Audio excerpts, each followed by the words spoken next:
وقل رب زدنی علما۔ قال النبی صلی اللہ علیہ وسلم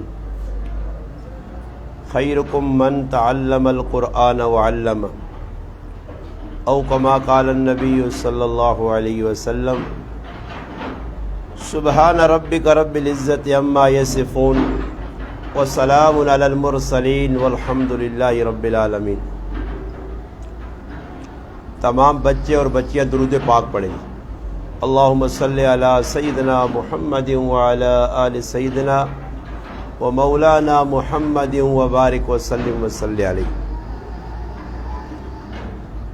واجب الاحترام عزیز طلبہ اور طالبات، الحمدللہ اللہ پاک کے فضل و کرم سے اللہ پاک نے آپ کو یہاں اسکول اور مدرسے میں دینی اور دنیاوی تعلیم سیکھنے کے لیے منتخب فرمایا ہے۔ اس پر آپ اللہ پاک کا جتنا بھی شکر ادا کریں گے کم ہے۔ قرآن کریم میں اللہ پاک فرماتے ہیں لَإِن شَكَرْتُمْ لَأَزِيدَنَّكُمْ وَلَإِن كَفَرْتُمْ إِنَّ عَذَابِي لَشَدِيدٌ۔ فرمایا تم میری نعمتوں کا شکر ادا کرو گے، میں نعمتوں میں برکتیں دوں گا، مزید نعمتیں ملیں گی، اور اگر ناشکری کرو گے تو پھر اللہ پاک کی پکڑ آئے گی۔ یہ جو دینی علوم ہے، دین ہے، دینی علوم کا اسلام کا جو چشمہ اور بنیاد ہے وہ قرآن کریم ہے۔ قرآن کریم سیکھنا اور سکھانا یہ سب سے بہتر عمل ہے۔ اللہ کے حبیب صلی اللہ علیہ وسلم نے فرمایا خیرکم من تعلم القرآن وعلم۔ فرمایا تم میں سب سے اچھا بہتر وہ ہے جو قرآن سیکھے اور سکھائے۔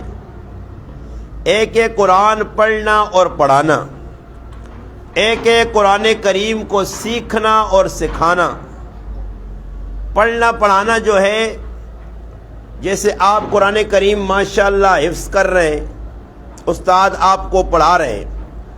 سیکھنا کیا ہے کہ قرآن کریم میں جو بیان ہوا اس پر عمل کرنا ہے۔ اب حافظ آپ بنے، قاری صاحب بنے، ناظرہ پڑھیں، قرآنی احکامات پر عمل کرنا۔ قرآن میں نماز کا حکم ہے، نماز پڑھنی ہے، زکوٰۃ کا حکم ہے، زکوٰۃ ادا کرنی ہے، رمضان کے روزوں کا حکم ہے، روزے رکھنے، قرآن کریم کی تلاوت کا حکم ہے وہ کرنی ہے، اللہ کے ذکر کا کہا گیا اللہ کا ذکر کرنا ہے، یعنی جن چیزوں کو کہا گیا وہ کرنا، اور جن چیزوں سے قرآن کریم میں منع کیا گیا اس سے روکنا۔ جھوٹ سے قرآن نے روکا ہے، غیبت سے روکا ہے، حسد سے روکا ہے، کینہ اور بغض سے روکا ہے، دیگر بہت ساری ایسی بیماریاں ہیں روحانی جن سے قرآن نے منع کیا کہ بچو۔ آپ اور میں جب قرآن کریم کو اپنا اوڑھنا بچھونا بنا کے اس پہ عمل کریں گے تو انشاءاللہ یہ وہ قرآن کریم ہے جس کے بارے میں اللہ کے حبیب نے فرمایا ان اللہ یرفع بہذا الکتاب اقواما۔ جو قوم بھی قرآن کریم کے ساتھ وفا کرے گی، قرآن کریم پر من و عن عمل کرے گی، قرآن کریم کے ادب کو بجا لائے گی، وہ آپ ہو، میں ہوں، یا یہاں کوئی بھی ہو، کراچی کے لوگ ہوں، پاکستان کے ہوں یا کسی ملک کے، جہاں جس قوم نے قرآن کے ساتھ وفا کی الحمدللہ اس قوم کو اللہ نے عزت دی۔ ایک بات آپ نے یہ یاد رکھنی ہے، کوئی کام بھی بغیر محنت کے نہیں ہوتا۔ اب آپ یہاں بیٹھے زبان سے ایک لفظ ادا کرتے رہے پانی پانی پانی، تو پانی پانی کہنے سے آپ کی پیاس بجھے گی؟ بولو بھائی، پانی پانی کہنے سے پیاس نہیں بجھتی، بلکہ پانی حاصل کرنے کے لیے تگ و دو کرنی پڑتی ہے، جد و جہد کرنی پڑتی ہے، اٹھنا ہے، گلاس لینا ہے، کولر سے جو نا پانی نکالنا ہے، پھر پینے کا طریقہ ہے، تب جا کے آپ کی پیاس بجھے گی جب آپ اپنا وقت، اپنی جان، اپنا مال لگاؤ گے۔ اسی طرح آپ قرآن کریم کا علم سیکھیں، حافظ بنیں، آپ دینی کے ساتھ دنیاوی تعلیم بھی سیکھیں، وہ آپ کی ضرورت ہے۔ الحمدللہ یہ میرا بیٹا ہے، یہ میرے ساتھ پنجاب سے آیا ہے، ایک ہی میرا بیٹا ہے، یہ اللہ کے فضل سے قرآن کریم بھی پڑھ رہا ہے، حفظ کر رہا ہے، اور ساتھ میں اسکول کی تعلیم 8ویں کلاس میں بھی ہے۔ میں نے اس کے استاد سے، اس کے ٹیچروں سے الحمدللہ 3-4 چھٹیاں لی ہیں، اس کو میں کراچی لایا، اور الحمدللہ جیسے آپ پڑھ رہے ہیں یہ بھی پڑھ رہا ہے۔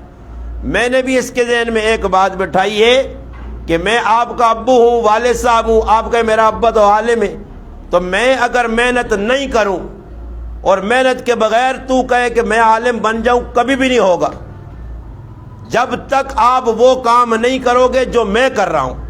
میں نے 8 سال مدرسہ پڑھا، میں نے قرآن کریم پڑھنے کے لیے وقت نکالا، 8-10 سال کی محنت کے بعد میں نے کچھ سیکھا۔ اگر میں اپنے بیٹے سے کہوں کہ آپ گھر میں کتابیں پڑھی، ان کو دیکھ دیکھ کے خوش ہو، اور لوگوں سے کہو میں عالم ہوں، لوگ مانیں گے؟ پڑھنا شرط ہے، محنت کرنی شرط ہے۔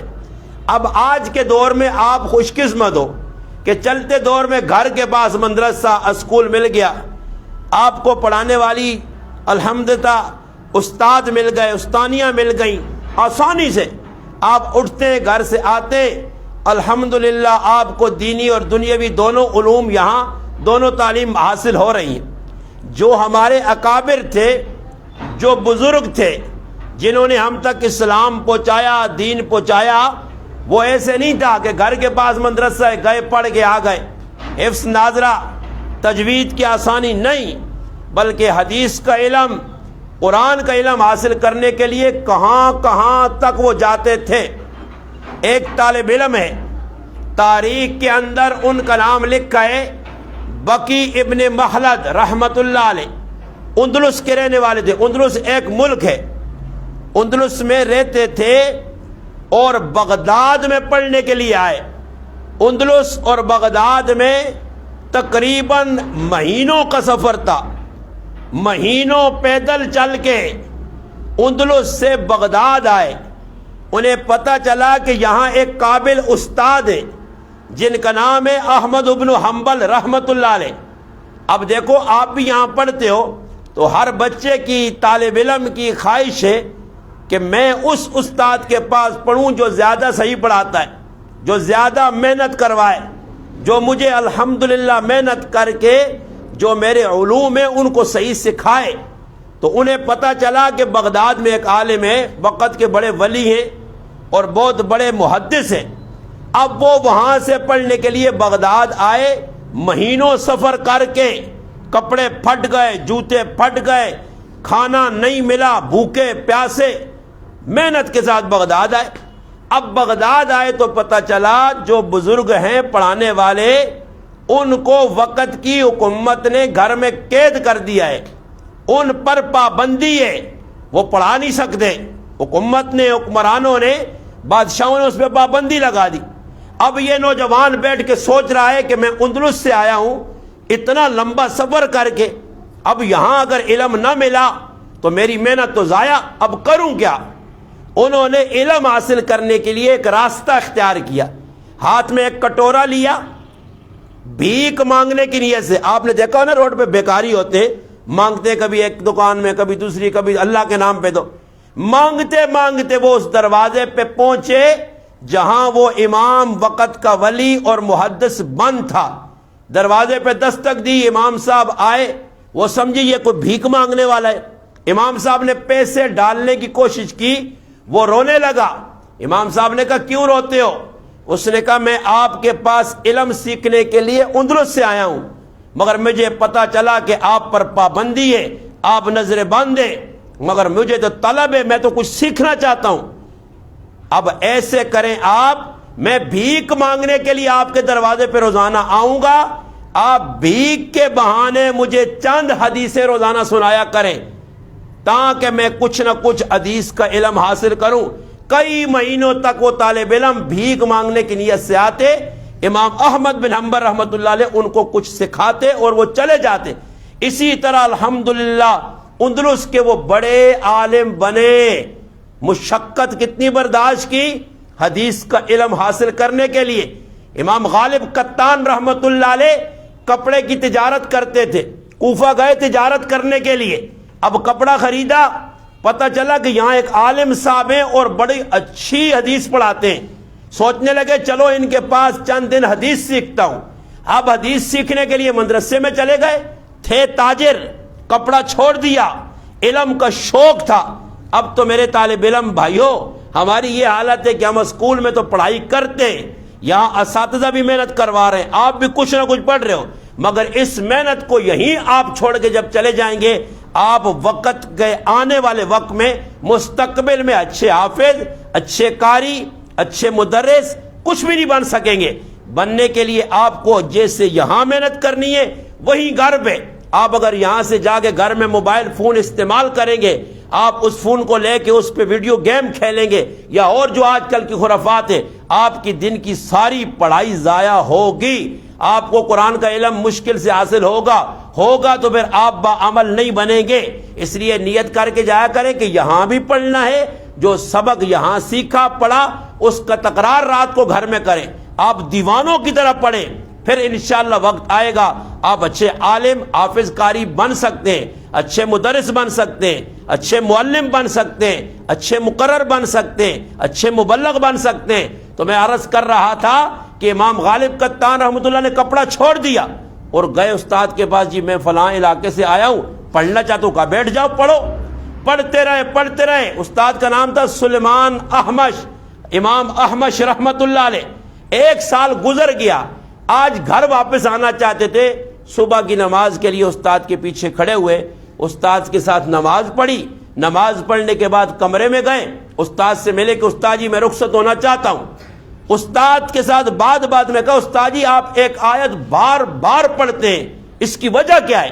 استاد نے کہا اس آیت کے متعلق مجھے ایک حدیث پہنچی ہے, اس آیت کے پڑھنے کا یہ ثواب ہے, یہ فائدہ ہے, اس لیے بار بار پڑھتا ہوں.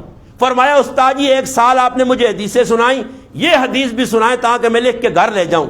فرمایا یہ حدیث سناؤں گا مگر میری ایک شرط ہے, اور وہ شرط یہ ہے کہ 1 سال اس حدیث کو لینے کے لیے یہاں آپ کو مدرسے میں رہنا پڑے گا. ایک حدیث کو لینے کے لیے کتنا رہنا پڑے گا؟ 1 سال. اب طلب تھی, اگر آپ کے استاد مولانا الیاس شاہ صاحب یا آپ کے یہ استاد یا آپ کی استانیاں کہیں کہ آپ کو ایک حدیث سنائیں گے مگر آپ 1 ہفتہ مدرسے میں رہو, آپ کہو کہ ہم 1 گھنٹہ بھی نہیں رہتے. اب چھٹی کا ٹائم ہو اور استاد کسی کام کو آپ کے ذمے لگائے, آپ کہتے ہو چھوڑو. استادوں کا ادب نہیں ہے, اور بے ادب بد نصیب ہوتا ہے. اساتذہ کا ادب کریں, استانیاں وہ پڑھا رہی ہیں ان کا ادب کریں, ان کو عزت دیں. جس طرح اپنے گھر میں اپنی ماں کو, اپنی بہن کو, اپنی والدہ کو الحمدللہ آپ عزت دیتے نا, ان کو بھی عزت دیں. جب آپ عالم حافظ قاری اور اچھا ماشاءاللہ بننا چاہتے ہیں تو پھر یہ کام کرنا ہے, استادوں کا ادب کرنا ہے. اب انہوں نے یہ نہیں کہا چلو میں نے اتنی حدیثیں پڑھ لی ہیں, ایک حدیث کے لیے 1 سال مدرسے میں رہوں, چھوڑو استاد جی یہ حدیث ہمیں نہیں لینی. ایسے نہیں کہا. کہا استاد جی اگر یہی شرط ہے تو مجھے شرط قبول ہے. اور پھر قبول کیسے کیا؟ 1 سال تک مدرسے میں رہے. امام غالب قطان رحمۃ اللہ علیہ 1 سال بعد استاد نے کہا اب تو میں حدیث سناتا ہوں. حدیث سنائی اور پھر اس کے بعد وہ گھر واپس لوٹے. یہ آسان نہیں ہے کہ آپ اتنے اچھے آدمی بنو, اس کے لیے مشقت ہے. محمد بن حزیمہ, محمد بن ہارون, محمد بن علوی, یہ 3-4 طالب علم اپنا گاؤں علاقہ چھوڑا اور پڑھنے کے لیے بغداد چلے گئے. کھانے کے لیے راشن ختم ہو گیا, پاس پیسے بھی نہیں ہیں, کریں کیا؟ 3-4 دن تک پتے کھاتے رہے درختوں کے اور پانی پیتے رہے. بتاؤ آپ میں سے آج تک کسی نے پتے کھائے؟ آپ تو وہی قورمے کھاتے ہو, بریانیاں کھاتے ہو, تکے کھاتے ہو, ہاں برگر کھاتے ہو, پیزے کھاتے ہو, شوارمے کھاتے ہو, پھر بھی پڑھائی نہیں ہے, پھر بھی محنت نہیں ہے. میں بات کو اینڈ کر رہا ہوں کہ مشقت سے علم آتا ہے. میں جب مدرسے میں کراچی میں پڑھتا تھا, پنجاب سے یہاں پڑھنے آیا, اللہ جانتا ہے آپ بچے یقین کریں نہ کریں, میں سارے طالب علموں کے کپڑے بھی دھوتا تھا, استادوں کے لیے کھانا بھی بناتا تھا, مسجد میں پونچا بھی لگاتا تھا, آذان بھی دیا کرتا تھا. استاد کے مہمان ہیں ان کی بھی خدمت کرتا تھا. بھائی جب آپ یہ سارے کام کریں گے پھر جا کے آگے اچھے بنیں گے. یہ نہیں ہے کہ بس چلو جی پڑھائی کی اور پھر اسے چھوڑ کے چلے گئے. نہیں, ہر چیز کو مد نظر رکھنا. تو پھر میں کیا بات عرض کر رہا تھا, کیا سنا رہا تھا واقعہ کس بزرگ کا کوئی یاد ہے؟ 3 طالب علم بغداد گئے. اب ان کے پاس راشن ختم, پتے کھا رہے پانی پی رہے. سوچنے لگے پتے کھائیں گے پیٹ میں کھانا نہیں جائے گا, اندر بیماریاں پھیلیں گی. سوچنے لگے, اب مشورہ کیا. مشورے میں یہ طے ہوا کہ ایک دن ایک طالب علم کام کرے گا مزدوری, پھر وہ کما کے لائے گا, اسی سے ہم گزارا چلائیں گے. دوسرے دن دوسرا طالب علم, تیسرے دن تیسرا, چوتھے دن چوتھا. چاروں طالب علم اتفاق کر کے شروع کرتے ہیں. آج فلاں طالب علم محمد بن حزیمہ رحمت اللہ علیہ کی باری, آپ کام کرنے جاؤ, مزدوری کرو, ہم پڑھائی کریں گے. ابھی ہوا یہ کہ صبح کی ٹائم ہے, وہ مزدوری کے لیے نکلنا چاہتے تھے, دروازے پہ دستک ہوئی. دروازے پہ جب آپ صحیح نیت کے ساتھ پڑھیں گے, خلوص کے ساتھ پڑھیں گے, تو پھر انشاءاللہ اس کا نتیجہ ایسے نکلتا ہے جیسے میں سنا رہا ہوں. دروازے پہ دستک ہوئی, دیکھا ایک آدمی دروازے پہ کھڑا ہے اور اس کے ہاتھ میں درم جو اس زمانے کا پیسہ تھا, سکہ تھا, درموں کی ایک بڑی تھیلی پکڑی ہوئی ہے. اس نے پوچھا آپ کا نام محمد بن حزیمہ ہے؟ جی میرا نام محمد بن حزیمہ ہے. یہ محمد بن علوی ہے, نام سب کا لیا. انہوں نے کہا آپ کون ہیں؟ انہوں نے کہا میں بادشاہ وقت کا وزیر ہوں, مجھے بادشاہ نے بھیجا ہے, تلاش کرو, میں ادھر تک پہنچا ہوں. یہ تھیلی آپ کی امانت ہے, آپ لے لو, جب بھی درم ختم ہوں گے آپ کو پہنچ جایا کریں گے. طالب علموں نے کہا آپ ہمیں سنائیں, یہ ایسا اتنا اچانک جو ہے نا یہ انقلاب کیسے آیا؟ انہوں نے کہا جب آپ نے یہ دین کی خدمت کی, اچھا علم اچھی نیت سے پڑھنے کے لیے آئے, نتیجہ یہ تھا اللہ نے آپ کو مشقت میں نہیں ڈالا. جب ہمارا بادشاہ رات کو سویا, خواب کے اندر امام الانبیاء محمد مصطفیٰ صلی اللہ علیہ وسلم کی زیارت ہوئی. اللہ کے رسول خواب میں آئے کہ میری حدیث کا علم سیکھنے کے لیے 3 طالب علم آئے, دین سیکھنے کے لیے آئے, وہ میرے مہمان ہیں. بادشاہ اٹھ اور اتنے 1000 درم ان تک پہنچا کے آ. جب آپ محنت صحیح کریں گے پھر ٹینشن نہیں لینی پیسے کہاں سے آئیں گے, کھائیں گے کہاں سے. اب میرے پاس کچھ بھی نہیں ہے, میری ایک بالش زمین نہیں ہے, الحمدللہ میرے بچے بھی کھا رہے ہیں, میں بھی مدرسے میں مسجد میں ہوتا ہوں الحمدللہ. اللہ پاک دین کے لیے 2 دفعہ عمرے پہ اللہ پاک مجھے لے گیا, گھر والوں کے ساتھ فیملی پوری چلی گئی, اللہ نے سب کچھ دے دیا. باقی دنیا کا میرا کام کوئی نہیں ہے, بس یہی کام ہے. جب آپ دین کو اوڑھنا بچھونا بنائیں گے سیکھ کے, تو پھر یاد رکھنا آنے والے وقتوں میں انشاءاللہ اللہ دین کا کام بھی لے گا, اللہ آپ کو رزق بھی وافر مقدار میں دے گا. اللہ کا وعدہ ہے, قرآن کریم میں وعدہ ہے اللہ پاک کا. رزق اللہ دیتے ہیں, کب دیتے ہیں؟ وَمَن يَتَّقِ اللَّهَ يَجْعَل لَّهُ مَخْرَجًا وَيَرْزُقْهُ مِنْ حَيْثُ لَا يَحْتَسِبُ. فرمایا جب تم متقی بن جاؤ گے, پرہیزگار بن جاؤ گے, گناہوں سے بچو گے, اللہ سے تعلق مضبوط کرو گے, پھر رزق وہاں سے ملے گا جہاں سے آپ کا گمان بھی نہیں ہوگا. اس لیے آپ سے میری طالب علموں سے گزارش ہے, میں نے چند واقعات آپ کو سنائے. سنانے کا مقصود یہی ہے کہ آپ اپنی جو علمی لائن ہے اور علمی جو ہے آپ کی تربیت ہے, جو یہ اس لائن پہ چل رہے ہیں, اس میں آپ مشقت کریں, محنت کریں اور اچھے طالب علم بنیں, تاکہ آنے والے وقتوں میں الحمدللہ آپ دین کا کام کریں. آپ عالم بنیں, حافظ بنیں, قاری بنیں, آپ اچھے الحمدللہ اسکول ٹیچر بنیں.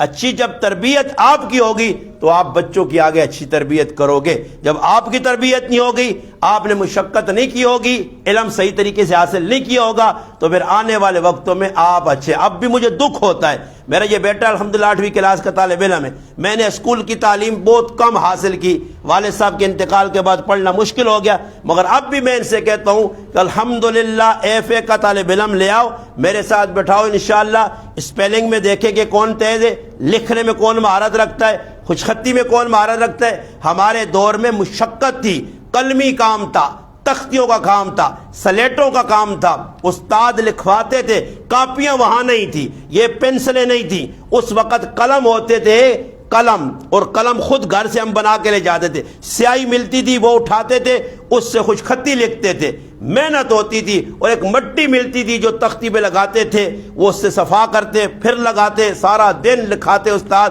نتیجتاً الحمدللہ اسکول اچھے نہیں تھے, کپڑے ہمارے یونیفارم کچھ بھی کلر نہیں تھا، جو مرضی پہن کے چلے جاؤ، اور ٹالیوں والا درختوں والا ہمارا اسکول ہوتا تھا، جو ہمارے بیگ ہوتے تھے وہ کپڑے کے اپنے ہاتھ سے والدہ بنا کے دیتی تھی۔